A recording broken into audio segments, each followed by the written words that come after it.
Good morning, welcome all of you again.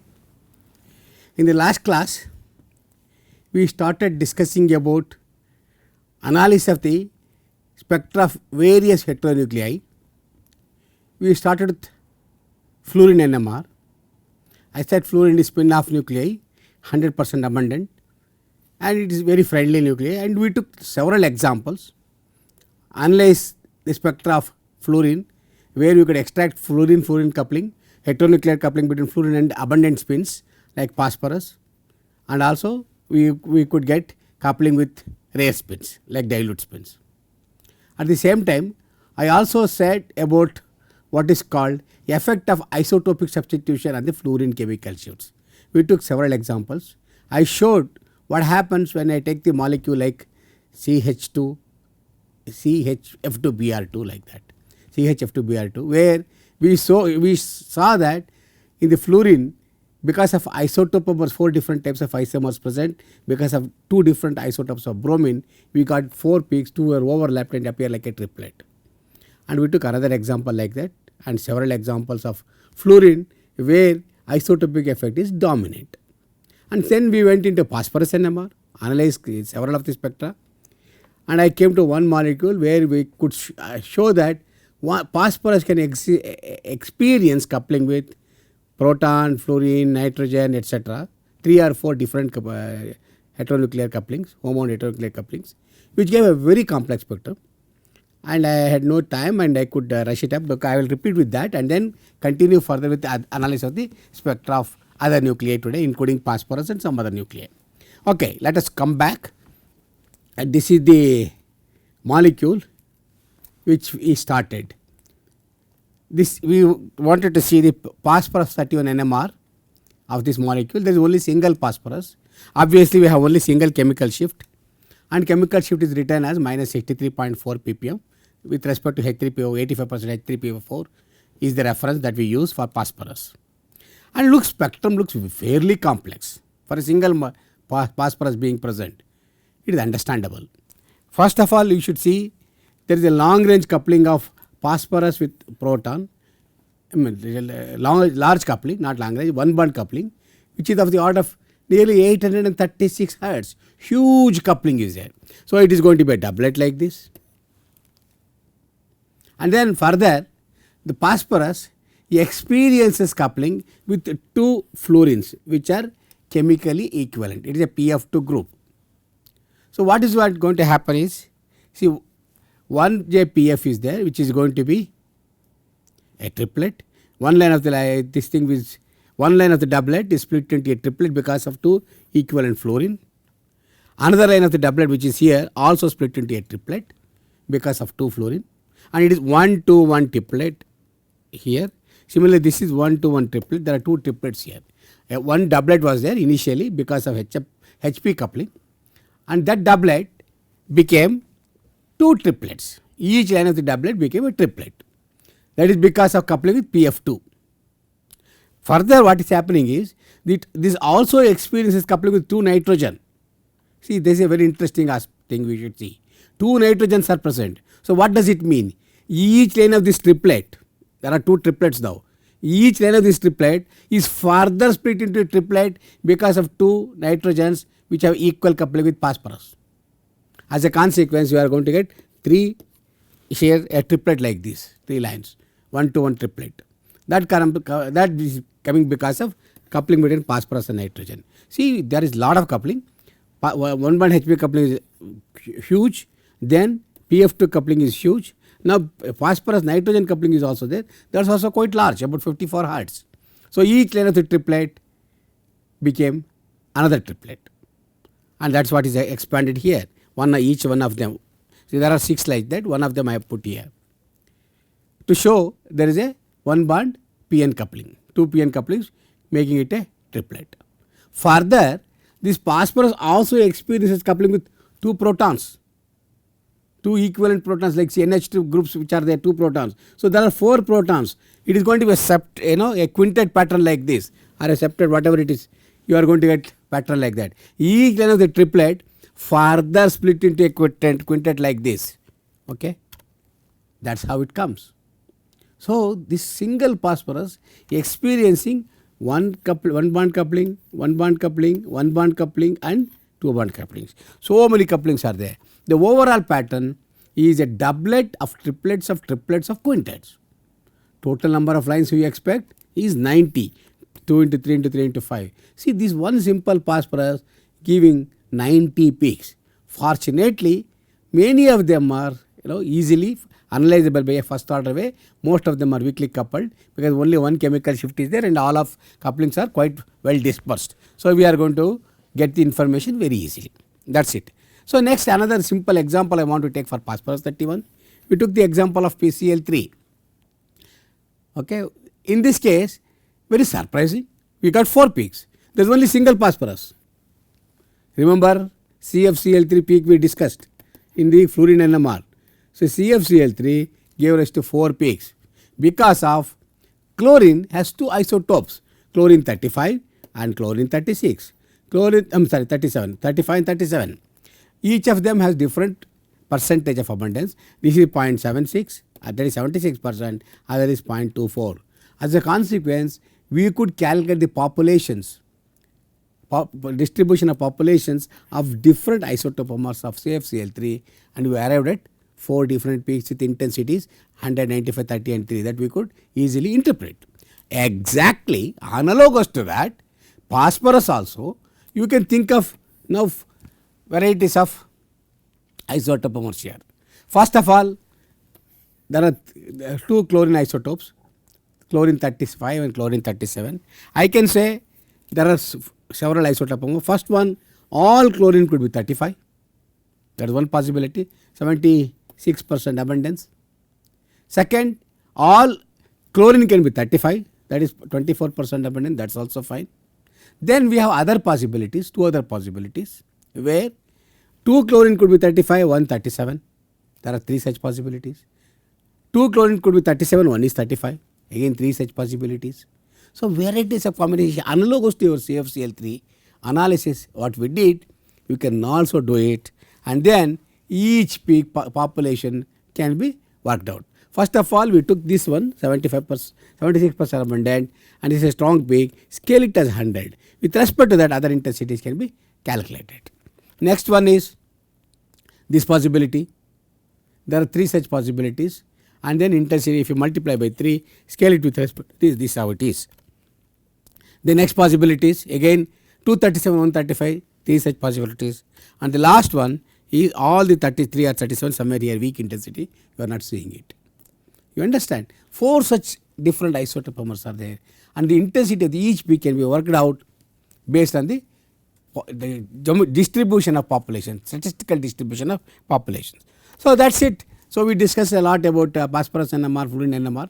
We will switch over to another important isotope, silicon. Silicon NMR is also very often done, especially when people are working with glasses and then zeolites etc. Silicon and aluminum NMR routinely done. So, however, in we do not take the material or example of that. We will look at the example of simple 1 or 2 organic molecules. Again, silicon is a friendly nuclei, spin half nuclei, abundance is 4.67%. And chemical shifts are usually much smaller than 13C chemical shift in common organic solvents. This chemical shift of silicon is much smaller than carbon 13. That is just for information. Well, let us look at the silicon NMR of tetramethylsilane. How many peaks we expect? It depends upon 2 types of experiment you can do. You can do silicon NMR with all protons completely decoupled, in which case we get a singlet.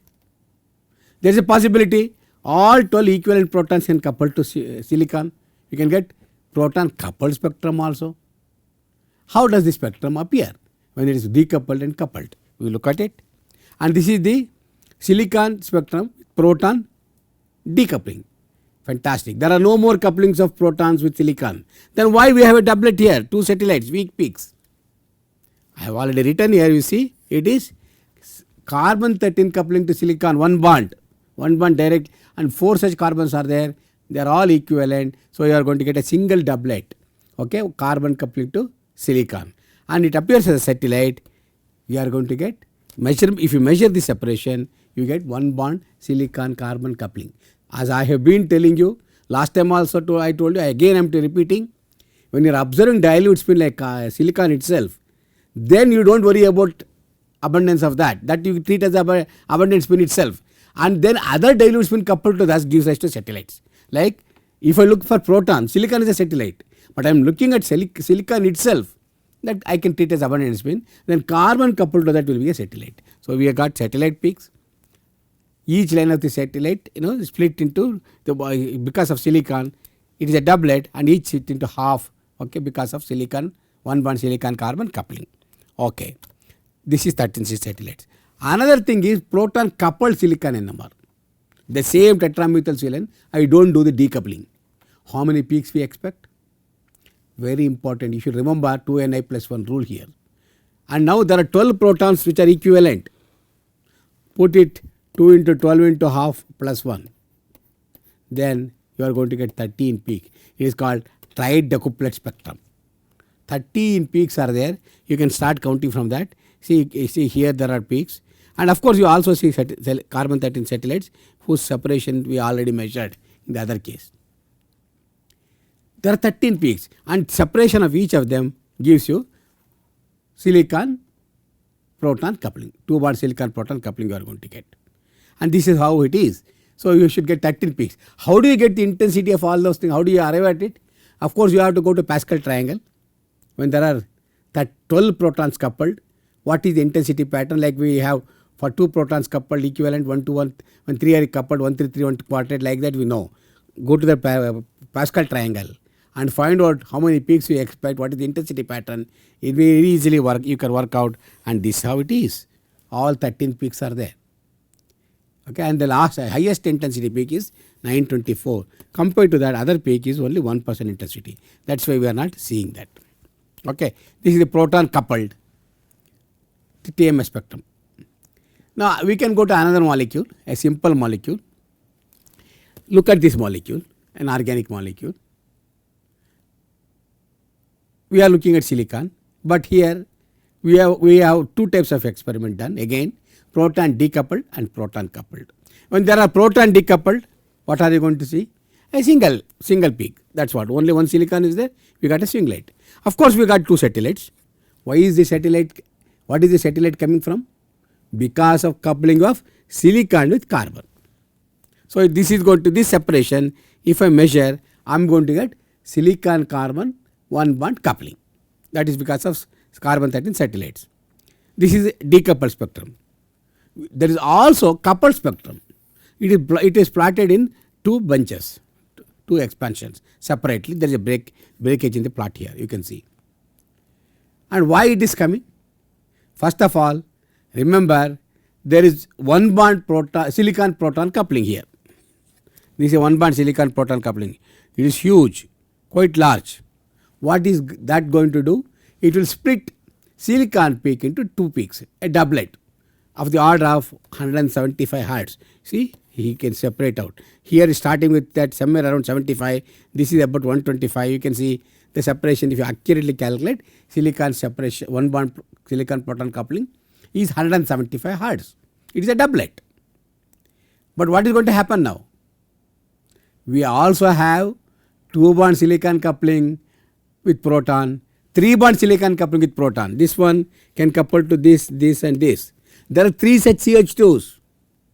What is going to happen now? Each line of this doublet is going to be triplet of triplets, 9 lines. Further, it also experiences coupling. Then what will happen? Each of these 9 lines will become a quartet.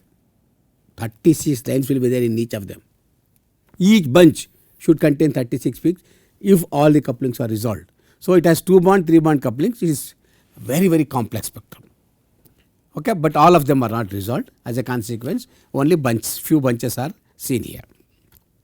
At least you can get 1 bond coupling, and if with a bit difficulty, you can even expand and try to get 2 bond silicon proton coupling with CH2. Expansion of this similar molecule. Now you can also see again there is a perfect symmetry along this axis. There is 1 bond silicon proton coupling it splits into a doublet. Of course, this is proton decoupled. You get a single peak, but if you carefully see, there is another peak here, which possibly gives an indication there could be two different types of silicon here. Okay, other is not resolved very well, but an indication there may be two types of silicon. It's okay. Let us not worry about that chemistry part. As far as the structure is concerned, that we will worry later. But right now, the proton decoupled silicon spectrum gives a singlet, because there is only one silicon. There are two, but both are chemically equivalent because of symmetry. And this large separation is a one bond silicon coupling to 215 hertz. And further, each of this thing is split into, this CH2, two CH2s. What is the pattern you are going to get? Triplet of triplets. And many of them will overlap and you get a septet like pattern. Remember, we worked out lots of what will happen when you get triplet of triplet like that. Further, each lane of this is experiencing coupling with two CH3s. As a consequence, it is going to be a very, very complex pattern. This is the type of spectrum you are going to get. Okay. Okay, that is one or two example about silicon NMR. You understood silicon NMR is, especially if you go to organic molecule, there will be hardly couple of silicons are there. Maybe one or two silicons. Very easily two chemicals will be there. And if you carefully see decoupled and coupled spectrum, you can get all the information, provided you are able to resolve everything. Unless in the molecule like this, which is very complex, all are not resolved, so it would be difficult, but you can do an special experiment and get every information. We will go to next molecule, next nuclei called boron NMR. Boron has two isotopes, boron 11 and boron 10. We also discussed this when we discussed proton analysis. We are looking for proton coupling to boron. So again I am repeating, boron spin is 3/2, abundance is 80%, and boron 10 is 3, abundance is, it should be 20%, it should be 79.9, I made it 80. So okay, consider it as 80:20, 1:4 is the abundance approximately. Now I am not worried about precise value. Boron 10 spin is 3. So if any spin off nuclei like proton or carbon coupled to boron, how many peaks you expect? You expect 7 peaks. 2 Ni plus 1, N is 3 here, N is 1, but spin is 3, so we are going to get 7 peaks. When it is coupled to boron 11, you get 4 peaks, because 2 into 3/2 plus, so we will get only 4 peaks. And this boron 11 coupling will give strong peaks, 4 peaks of equal intensity. Boron 10 coupling will give 7 peaks, which is 20% weaker compared to this intensity wise, but of equal intensity, 7 peaks. This is a simple example. But one thing I want to tell you, if you want to do boron NMR, you must use quartz NMR tubes. Don't use normal tubes, because that could be made up of borosilicate glass, and then you are going to get the signal from the NMR tube. So it's a caution. When you are trying to do boron NMR, you always use quartz NMR tubes. And this is simple molecule BF3OET2. Coupling to proton is not usually observed. Even in, only in exceptional cases like BH4 molecule, you can see boron proton coupling. Otherwise, coupling to proton is usually not observed. Generally, it is, so you will get only a single peak for boron, no coupling. But on the other hand, as I said, if you go for boron BH4 ion, when dissolved in water, the proton coupled spectrum if you take, I am looking at boron 10. Boron 10 should give how many peaks? I told you it should give 7 peaks. There must be another peak somewhere here and here. So there should be 7 peaks. That's what you are going to see. But I'm sorry, we are not looking at proton. We are looking at boron. Boron coupled to phosphorus. Sorry, this interpretation, we are not interpreting proton spectrum.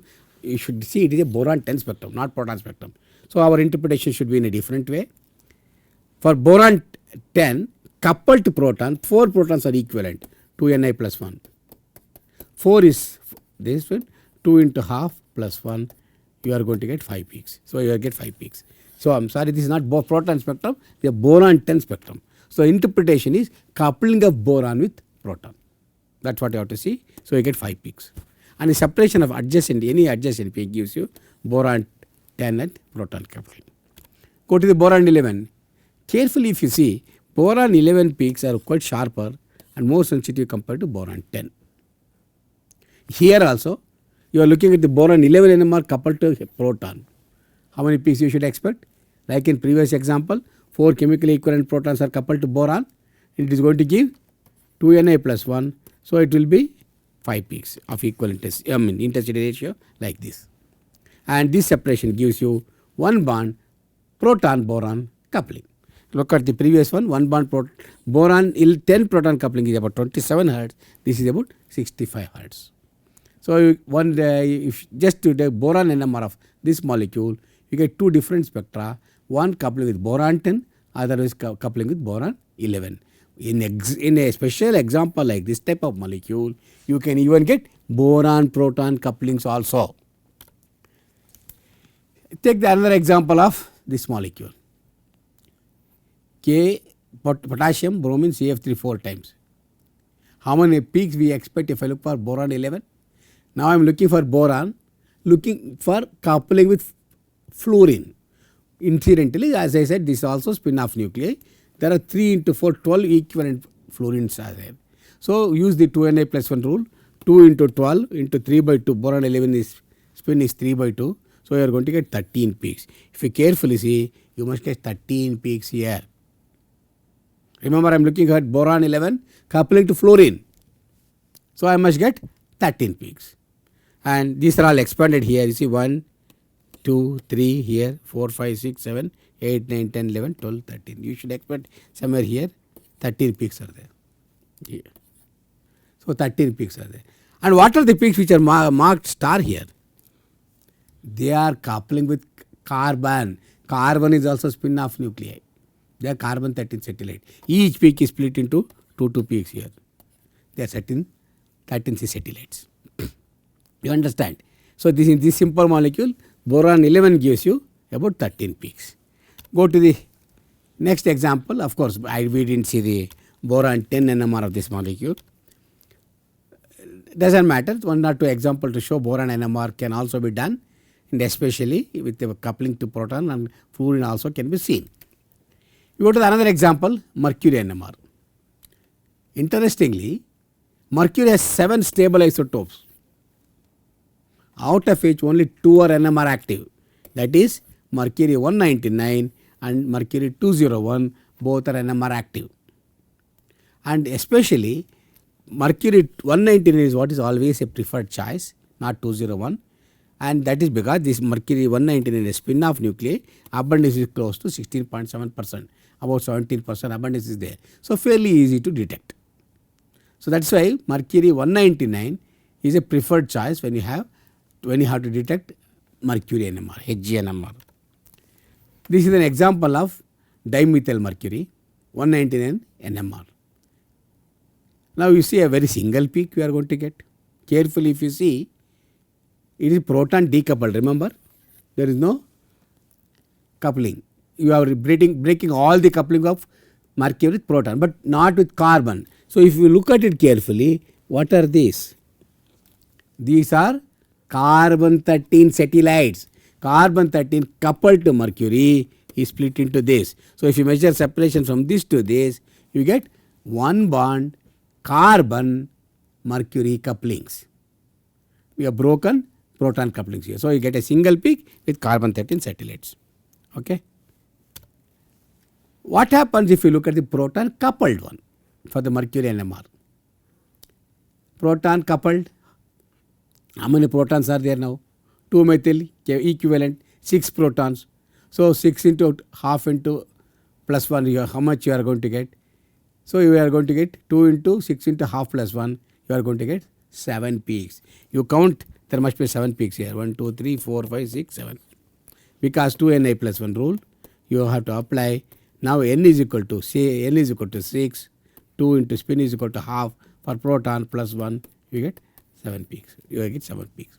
And a separation of any of these adjacent lines, if it, any 2 adjacent like lines if you take, it gives you Mercury-199 and proton coupling, which is fairly large, about 600 Hertz you are going to see. Okay. This is a proton coupled 199 NMR of dimethyl mercury. It is not dissolved in any solvent. It is a neat sample is taken. Neat means which is not dissolved in any solvent. That is what we do. And what happens if you do the proton decoupled spectrum of this molecule? See, earlier we took only proton decoupled, proton coupled. Now Mercury NMR with proton decoupling. If you do, we are going to see carbon 13 satellites, what we saw here in the example. This has been expanded here. Very clearly you can see about 686.2 hertz, which is coupling between one bond, proton and carbon 13. Same experiment what we saw in the previous 2 slides back, but only thing is it is expanded, parted with a better experiment is done to acquire more scan to see the satellites here. Their interest was only to see only boron signal. I mean, it was not acquired for a long time. Here you can see satellites with enhanced intensity, and if you measure the separation, you get one bond carbon carbon mercury coupling of 686 hertz. Okay, this is another interesting molecule. When you are analyzing multiplicity pattern in proton, I showed this as an example. Here is if you look at this in the vinyl group, all the 3 fluorines are equivalent. This is equivalent, inequivalent, this is inequivalent, this is inequivalent. But between the, if you take the whole molecule with respect to mercury, there is a symmetry. This is symmetric with respect, these 2 are symmetric, equivalent, these 2 are equivalent, and this are equivalent. Each of these symmetric fluorine, because of their equivalence, when it couples with mercury, will split into a triplet. Take for example how we can do that here. I will show you here. First, consider mercury as a single peak. Now these 2 fluorine are equivalent, splits this into a triplet. And these 2 are equivalent, split each of these into a triplet. You get 9 lines. Further, each of these lines is split into a triplet because of this coupling, equivalent. They are chemically equivalent, 2 fluorines. So the symmetric fluorine make this a complex spectrum. Let us see how it is. Of course, center of this multiplicity correspond to chemical shift of mercury. Hg199 chemical shift, that is the center. Okay, I will remove that so that you will know that this is the triplet, large triplet because of coupling between mercury and 2 bond fluorine here. Large triplet. As I said, now this and this chemically equivalent makes each of them into triplet. 1, 2, 3. So each line of the triplet is becoming a triplet. Further, see it is not like that. If you look at this one, this is one triplet and each of them is another triplet. Now these 2 makes each of these lines into a triplet, like 1 triplet, 2 triplets, and 3 triplets. So this is 9 line, 9 line, 9 line. So totally how many lines we expect? 27 lines. With this mercury coupled to symmetric fluorines, both of them are chemically inequivalent. Each fluorine is individually chemically inequivalent. Because of the symmetry, these 2 fluorine are equivalent, these 2 are equivalent, these 2 are equivalent. As a consequence, you are going to get 27 lines, which is nothing but triplet of triplet of triplet, which is called TTT. That is what you are going to get. On the other hand, if one of the fluorine is replaced with a CF3 group, now look at the molecule, same previous molecule, one of the fluorine is replaced with a CF3. This is the structure. This is replaced by a CF3 group. Everything remains same because all are chemically inequivalent. With respect to mercury, these 2 are equivalent, these 2 are equivalent, and these are equivalent. Now without even looking at the spectrum, we should say what is the pattern we are going to get. This mercury splits because of these 2 fluorine into a triplet, 1-to-1 triplet, equal coupling. Okay. Further, it also splits because of this into triplet of triplets. That is also fine. But there is a long range coupling of this fluorine with this mercury. 1, 2, 3, 4 bond. That is the equivalent CF3 group. Then this triplet of triplets, 9 lines are there. Each of these 9 lines is further split into CF3 groups, 2 CF3 groups. It will be a septet. Very complex molecule spectrum you are going to get. See, this is a triplet of septet, because this is the chemical shift of mercury. One triplet is because of these two. Each lane of the triplet is split in another triplet because of this coupling. And then if you carefully see, each lane of this 9 line is a septet because of coupling with 2 CF3s. This spectrum is called triplet of septets. So the intensity pattern we can easily work it out. How we get? We have already done it earlier. How many times we have done? We have already discussed the septet pattern. This is 1:16 into 15:20, 15:6:1 each peak. But unfortunately they are not resolved. It is very noisy spectrum. But if you carefully do a good experiment and get a better resolution and better signal to noise ratio, each of them will be 7 lane pattern of this. So this entire pattern for this mercury is triplet of septets. So this is what it is. So since the time is up, nitrogen 14 and nitrogen 15 NMR I am going to take up in the next class. But right now in this today's class we continued with our discussion with the phosphorus. I showed you, taking an example of PCl3, when there are phosphorus attached to chlorine like that, chlorine has 2 types of isotopomers, chlorine 35 and chlorine 37 with abundance 76% and 24%. And you can think of different possible combinations of isotopomers. When all the 3 chlorine are 35, R are 37, 235, 137, R 237 and 135, each of them how many possibilities are there we can work out. And then we found out 4 different types of isotopomers are there. Of course, 2 isotopomers have 3 such possibilities, intensity gets multiplied by 3 times. So when similar to CFCl3 molecule we have observed, PCl3 also gives 4 peaks, and the intensity of the peak correspond to statistical distribution of the populations of each of these isotopomers. With that we continued further with boron NMR, and I took example of boron 10 and boron 11. Boron 11 has spin 3/2, gives 4 peaks of equal intensity and with 80% abundance. Boron 10 is spin is equal to 3, it gives 7 peaks when it is coupled to spin off nuclei.